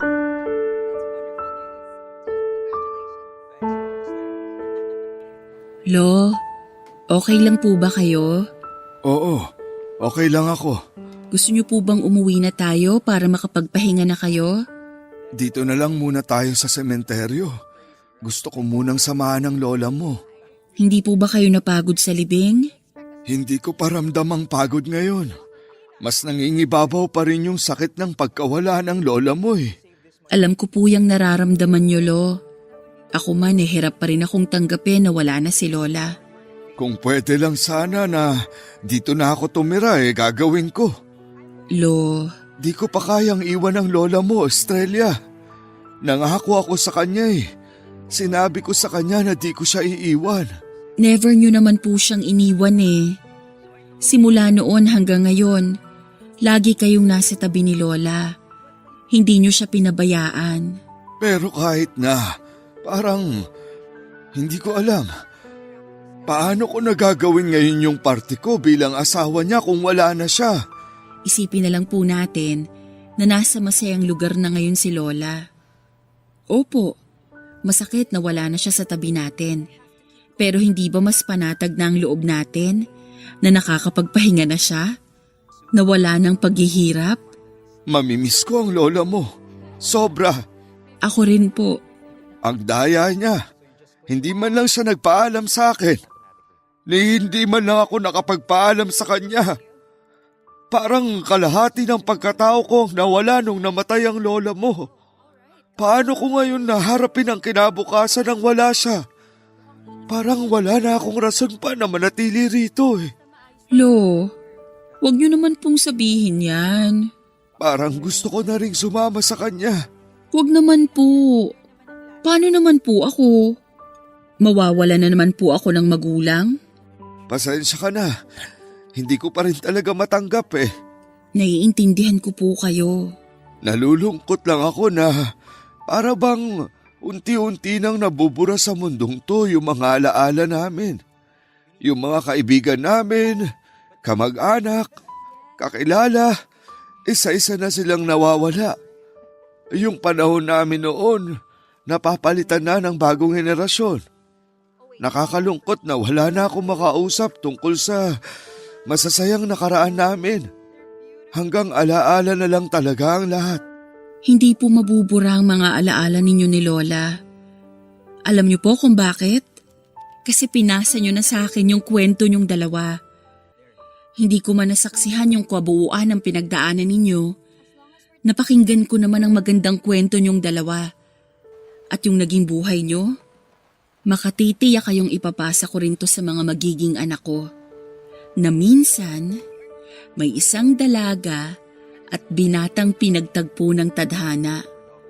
Nagmahalan at bumuo ng isang masayang pamilya na siyang dahilan kung bakit kami nandirito ngayon. Maraming salamat, Apo. Ako po ang dapat na magpasalamat sa inyo, Lo. Dahil kayo ang nagsilbing inspirasyon ko sa buhay. He provides the strength we need. Just believe and carry on. Sa ngayon ay nananatili pa ring masigla si Lolo Sol.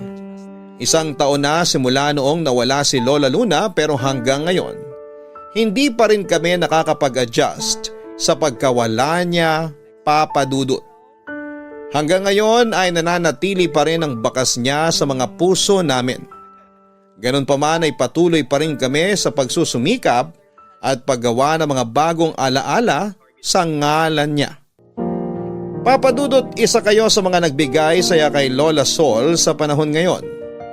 Paborito niyang tambayan ang veranda ng bahay namin, dala ang kanyang pananghalian at bitbit ang isang lumang radyo. Doon ay araw-araw siyang nakikinig sa Barangay Love Stories.